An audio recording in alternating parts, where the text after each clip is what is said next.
Hello everyone. Welcome back to STS. 사이언스, 테크놀로지, 이코노미, 스트래티지 등을 고민하는 곳입니다. 선박 중개회사인 그 유명한 곳이죠. 인터모어들이 최근 그 위클리 리포트에 현재의 글로벌 조선산업 현황에 대해서 아주 그 유용한 자료가 있기 때문에 이거 공유하겠습니다. 쟁점은 네 가지인데요. 공급 능력, 글로벌 선박 공급 능력, 그다음에 선종별 발주 동향, 그다음에 선가 동향, 그다음에 선종별 발주 잔량에 대한 것입니다. 발주 잔량이라는 것은 현재 전 세계에서 운항 중인 그 선박, 그 중에서 건조 중인 선박이 몇 프로인가, 요걸 나타냅니다. 첫 번째, 공급 능력 지금 확대되고 있다는 거 정리해 보겠습니다. 친환경 선박에 대한 수요가 향후 수년간 매우 강력할 것 같다. 이렇게 지금 이 인터모달은 보고 있고요. 글로벌 선박 공급 능력은 그런데 부족하다는 겁니다. 그래서 여기 대응해서 기존 조선사들 가동률 계속 올라가는 중이고, 여기서 이제 주목되는 게 중공이 지난 구조 조정할 때 폐쇄했던, 가동 중단했던 조선소 12개를 금년 내 23년 안에 전부 재가동한다는 겁니다. 이렇게 되면은 중공 쪽에서 추가되는 공급 능력이 대략 한 150만 CGT가 된다는 겁니다. 그래서 그러면은 이렇게 됐을 때 23년 말까지 글로벌 선박 공급 능력은 5,400만 CGT가 되고, 조선소는 총 299개가 된다. 이렇게 리포트를 하고 있습니다. 여기서 글로벌 퍼스트 티어 조선소, 그러니까 거의 1등급 조선소 숫자를 일단 80개로 잡고 있습니다. 그러니까 한국의 빅3를 포함한 한국의 조선소들은 그 가운데서도 한 10등 안에 다 들지 않겠습니까? 하여튼 탑 티어 조선소 한 80개를 잡고 있다는데, 이 80개의 조선소의 가동률은 22년이 65%, 23년에 83%로 올라가고 내년에는 91%까지 올라갈 것 같다는 겁니다. 근데 다 이제 이렇게 전망을 하고 있을 텐데, 구체적인 이 숫자가 나왔다. 이게 이제 의미가 있는 것 같고요. 이게 뭘 의미하겠습니까? 이제 고정비 급감을 의미하지 않겠습니까? 그러니까 내년 이후에 조선사 이익 크게 증가할 것이다. 이런 거 나타내는 증거 아니겠습니까? 그러니까 향후에 삼성중공업의 실적 크게 개선될 거다. 그런 어떤 징표 중에 하나로 이제 제시할 수 있겠다. 이런 생각입니다. 두 번째, 선종별 발주 현황을 이제 리포팅했는데, 23년 상반기에 총 719척이 발주되었다고 하는데, 제가 그린 그림도 같이 보시면서 진행합니다. 이 가운데 24.2%가 벌크선, 23.09%가 탱크선이고, 이 탱크선이라는 것은 유조선하고 그 다음에 각종 석유화학 제품들, 대표적인 게 가솔린이나 중류, 경유 이런 거 아니겠습니까? 그래서 원유 실어 나르는 유조선 및 석유화학 제품선, 이걸 이제 탱크선이라고 하는데, 이게 한 23.1%가량 된다는 거고, 그 다음에 컨테이너선이 한 9.46%, LPGC, 그러니까 가스 운반선이죠. 5% 정도, LNGC는 4.3% 정도 이렇게 된다는 겁니다. 예, 그림 보시면 되겠습니다. 그래서 23년 상반기 발주 선박의 대략 한 47.3%가량이 벌크선과 탱크선으로 압도적으로 많다, 이런 건데, 아마도 이제 이것 때문에 선박 척수나 수주한 톤수, 요걸 기준으로 하면은 중공이 1등을 당연히 했을 겁니다.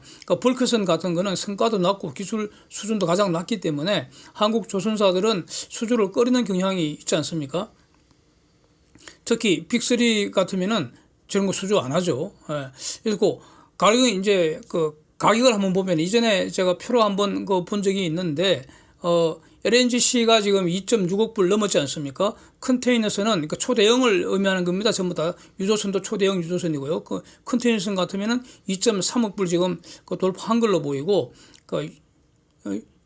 유조선은 한 1.3억 불 정도 돌파한 걸로. 그러니까 성과는 계속 올라가지만은 LNGC, 컨테이너선, 유조선 이 순서로 성과 차이가 매우 크다 이겁니다. 그러니까 한국의 빅3는 LNGC하고 컨테이너선 위주로 선별 수주한다 이런 뜻입니다.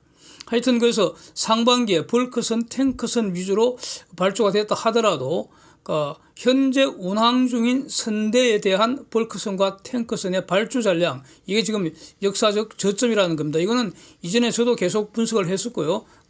뒤에도 다시 한번 오늘 영상 뒤에 보면서 다시 자세히 나올 겁니다. 그래서 그 이유가 뭘까 이렇게 여기서 인터모달을 분석한 거는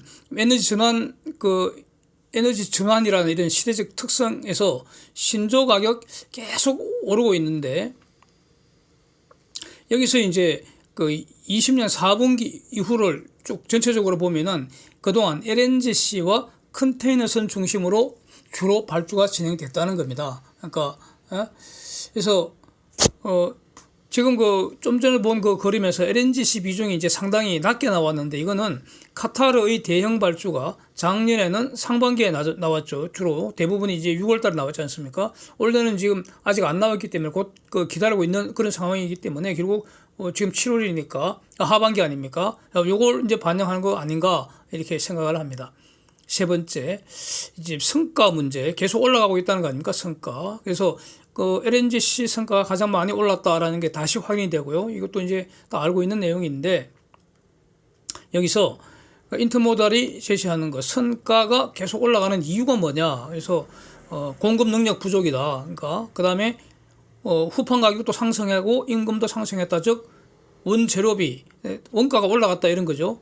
그 다음에 노동력 부족 때문에 임금도 올라가고, 그 다음에 인플레이션 있으니까 전체적으로 코스트가 올라갔는데, 여기서 주목되는 것은 조선사들은 이러한 비용 상승을 선가 상승을 통해서 선사에게 전가시켜버린다는 겁니다. 즉 저가 수주 안 하고 수익성 위주로 좋은 배 비싸게 팔게 되면은 조선사에게 더 유리한 환경이다, 이렇게 이해가 됩니다. 그러니까 호재라는 거죠, 호재. 예. 지금 극단적으로 원가 올라가는 것도 호재라는 겁니다. 원가 올라가는 거 핑계로 성과를 더 올려버릴 수 있다, 그러니까 증가시킬 수 있다, 이렇게 이해가 됩니다. 그 다음에 네 번째, 선종별 이제 발주 잔량 비율. 요거는 앞으로 내년 이후 장래에 어떠한 배가 많이 발주될 것인가, 이걸 전망하는데 유용한 것 같습니다. 그것도 제가 그린 그림 보시면서 진행을 하겠습니다. 벌크선이 7.21%, 즉 현재 전 세계 운항 중인 벌크선 총 척수 중에 그것의 대략 한 7.2%만 현재 조선소에서 새로 만들고 있다, 이런 뜻입니다. 벌크선 7.21%. 여기서 이제 벌크선 주로 중공이 수주를 하지 않습니까? 그런데 이 중공의 10대 조선사들도 26년까지 거의 도크가 채워졌다, 뭐 이렇게 지금 리포팅을 하고 있습니다. 그래서 앞으로 벌크선 발주도 크게 증가하기 힘든 거 아니냐, 이런 취지로 보고를 하는 것 같습니다. 탱크선은 발주 잔량 비율이 가장 낮아서 4.59%입니다. 역사적 저점이라는 겁니다. 그리고 그러면서 또 탱크선 이 신조 성과도 지금 13년 내 최고가다, 이렇게 리포팅을 하고 있습니다. 그러니까 이런 내용들은 저도 이전에 여러 번 이런 걸 분석한 영상을 올린 게 지금 남아 있습니다. 그래서 이러면 하반기, 늦어도 내년 이후에 초대형 유조선, 이 신조 발주 러시가 일어날 가능성을 이제 주목한다고 말씀드렸습니다. 그리고 신조 가격 급등을 기대할 수 있는 거 아니냐, 이런 겁니다. 그리고 또 상반기에 현대미포가 이 중소형 탱크선 이 척수로 엄청 많이 수주를 했죠. 예, 기초 데이터는 제가 계속 이렇게 축적은 해 가고 있는데, 아직 이건 뭐 별도로 분석은 안 하고 있습니다. 쟁점이 아닌 것 같아서. 예. 그 다음에 컨테이너선 발주 잔량 비율은 28.08%고요. 근데 이제 컨테이너선은 팬데믹 직후 역사적 호황에 이제 힘입어서 20년 4분기 이후에 대규모 신조 발주가 이어졌잖아요. 한국 조선사들에게. 그래서 조선업 수주 절벽 마감하는데 1등 공신 아니었습니까? 그 당시.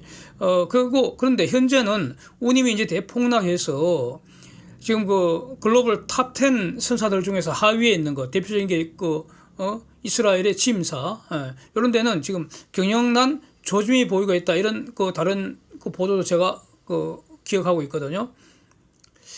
그런데 한편 리딩 거대 선사들 가령 뭐 머스크나 MSC나 이런데 에버그린도 마찬가지고요. 이런 데는 그 계속 노후선을 친환경 선박으로 교체하는 발주가 지금 이어지고 있다는 겁니다. 이것도 이전에 여러 번 그 분석한 그 내용입니다. 한편 그 운임 하락으로 돈은 적게 벌리지만은 수익은 줄어드는데 교체 선박 계속 해야 되기 때문에 그래야지 경쟁력이 유지가 된다 이거죠. 그러니까 경쟁력 상위권에 들어야 되니까. 그래서 하위권은 경영난이 걱정이 되고 상위권은 계속 그 컨테이너선 발주를 할 수밖에 없을 것이다. 이런 기본적인 이런 그 입장의 분석을 여러 번 했었는데 같은 취지로 이 인터모달도 말하고 있는 것 같습니다. 그래서 친환경 선박의 종류 중에 지금 머스크나 에버그린 등은 그 메탄올 이중 연료 방식 최근에 그 대량 발주를 했고요. 그래서 어저께 그 삼성중공업이 그 31억 불 수주한 것도 여기 해당되는 것인데, 근데 이제 그 기사 보시면은 MSC 얘가 글로벌 1등입니다. 흔히 그 국내 언론을 보면은 머스크가 뭐 글로벌 1등이라고 하는데 머스크하고 MSC는 천지차입니다. MSC가 압도적인 1등이죠.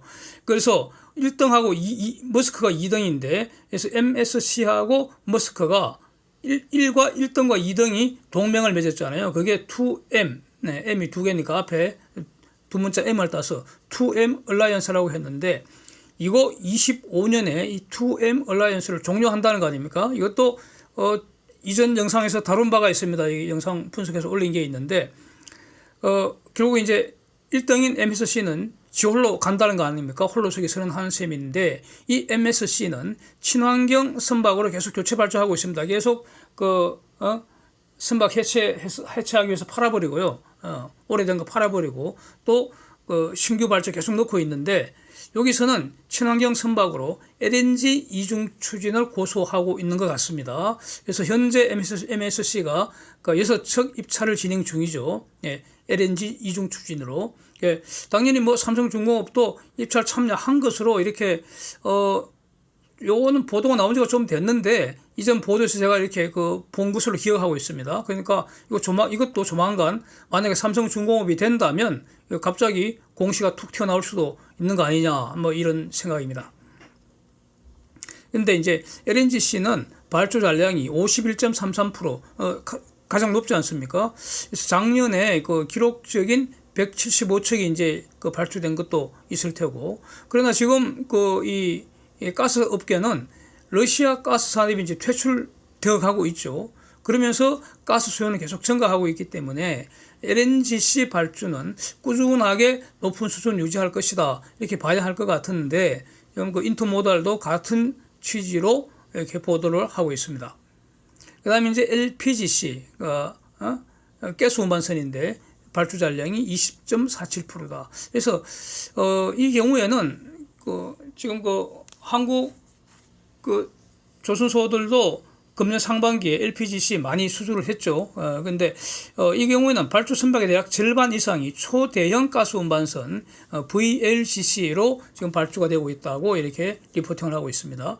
그래서 인터모달 보고서 내용은 여기까지인데 전체적으로 지금까지 분석해서 정리하고 있는 것과 크게 다르지 않은 것 같고요. 그래서 이거는 현재 이쪽 제가 분석해서 올리고 있는 것들이 지금 비교적 정확하게 다 반영을 하고 있다. 이렇게 보이는 정리할 수 있을 것 같고 여기서 이제 새로 하나 이제 얻은 거는 중공의 폐쇄 조선소 12개가 금년까지 가동을 재개한다. 뭐 이 정도인 것 같습니다. 그럼에도 불구하고 공급 부족이 해소되지는 않는다는 겁니다. 이제 삼성중공업 오늘 거래를 가만히 보면은 오늘 고점 다시 경신했습니다. 8,750원 고점 다시 경신했고요. 그래서 오늘은 모건 스탠리 쪽 창구 통해서 하루 종일 강력한 순매수를 보인 것 같습니다. 결국 어제 하락 이상 상승 마감을 했는데 이게 이제 보합으로 시작을 해서 계속 오르는 상황이 이제 지속되고 특히 10시까지 1150만 주가 거래된 걸 봤습니다. 엄청난 거죠. 그래서 이거 대형 수종시 터지나 싶어서 일단 이럴 경우에는 뭐 볼 게 뭐 있습니까? 저는 그냥 가차없이 다시 진입을 합니다. 이거는 예. 예? 뭘 주저할 게 뭐가 있겠습니까? 예. 그래서 다행히 어제 매수했던 LG전자하고 코덱스 200 ETF가 오전에는 바로 상당히 쫙 올라 버리더라고요. 이게 간밤에 미국 시장이 이제 급등 마감을 해줘서 그 덕분이죠. 그래서 이게 상당히 올라갔고 순차적으로 다 익절해 버리고요. 예. ETF가 오후에는 마이너스였지만 오전에는 상당히 올랐습니다. 그래서 이익도 상당히 났었고 그래서 매각되는 대로 그냥 삼성중공업 저는 바로 삽니다. 저는 아무 문제 없죠. 그러니까 저는 이런 경우에는요 흥정 안 합니다. 흥정 안 하고 매도 호가보다 한 2택 정도 높여놓은 상태에서 그냥 가격 불문하고 가격 보지도 않습니다. 그냥 매수 주문 눌러버립니다. 예. 그러니까 매도되었습니다 하는 신호 딱 뜨면 바로 눌러버립니다. 예. 결국 조정은 7월 18일 하루로 마감된 것으로 이렇게 정리해야 되지 않는가 싶고요. 예. 그래서 저는 이제 어제 같은 경우에는 적어도 한 2, 3일은 조정될 수도 있겠다. 이렇게 기대를 했는데 제가 틀렸습니다. 예. 그러니까 바로 시장에 적응하면 된다고 봅니다. 예. 이렇게 계속 말씀을 드렸던 거 아닙니까? 그래서 그리고 또 오늘은 또 운이 좋아서 결국 보통 수주 공시는 대략 한 10시 반 전으로 그 전에 이렇게 나지 않습니까? 10시 반 이후에 수주 공시 나는 거는 좀 드문데, 저 에버그린이 오후에 수주 공시 났던 거는 대만이니까 시차가 별로 차이 안 나잖아요. 그러니까 오후에 계약서가 도착했다는 뜻이죠. 저는 그렇게 해석하고 있습니다. 그러니까 삼성중공업 입장에서는 계약서 도착하면은 거의 가급적 신속하게 지체 없이 수주하는 걸로 이렇게 알고 있기 때문에 이렇게 해석을 하는 것이죠. 그래서 10시 반 이렇게 지나도록 봤던 오늘도 수주는 없는갑다 이렇게 저는 봤고요. 그래서 8,750원에서 8,730원 그 고점 아닙니까? 그 근방에서 일단 한번 다 청산했습니다. 네, 내리잖아 또. 그래서 이렇게 8,500 내외에서 어제 판 거 전부 다시 매입했습니다. 예. 근데 이제 제가 영상에서 이 삼성중공업 오전 영상에서 마치 제가 삼성중공업을 이제 더 이상 투자 안 하고 떠난다는 취지로 오해하시는 분들이 적지 않았던 것 같습니다. 예. 제가 분명히 말씀드렸는데 삼성중공업에 대한 투자 판단은 달라진 게 전혀 없다고. 다만 수급상 어제 이상했지 않습니까? 예, 수급상 일시 조정할 것 같은 그런 모습을 보였기 때문에 여기 적응하는 거라고 이렇게 말씀을 드렸는데 적지 않은 분들이 오해를 하신 것 같고요. 또 많은 분들이 또 격려해 주시고 해서 또 감사를 드립니다. 하여튼 18일 장 흐름은 분명히 조정을 암시하는 거다 이렇게 해석하는 게 저는 맞다고 봅니다. 네, 맞다고 봅니다. 그때는 어쩔 수 없었습니다. 그래서 저는 유사한 상황이 되면은 저는 다시 똑같은 행동을 한다고 봅니다. 그게 정석이기 때문입니다. 예, 예? 이게 독립운동 하는 것도 아니고 말이죠. 조정이 될 것 같으면은 일단 정리하는 게 정답입니다. 그게 현명한 투자라고 저는 봅니다. 예. 그래서 유사한 상황에서는 저는 또 똑같은 행동을 한다고 봅니다. 할 것입니다. 예. 그게 현명하기 때문입니다. 그래서 그 다음에 이제 저 어떤 이런 구체적 투자하는 이런 거 오전에 올렸던 그런 종류의 영상은 제가 처음 올린 걸로 기억하는데 요 취지가 잘 전달되지 않은 것 같아서 이게 불필요하게 오해하시는 분들도 적지 않은 것 같고 그래서요. 앞으로 이런 시장 대응에 대한 이런 영상은 올리지 않기로 이렇게 정리를 했습니다. 예, 이렇게 마치겠습니다. Thanks for watching. See you next.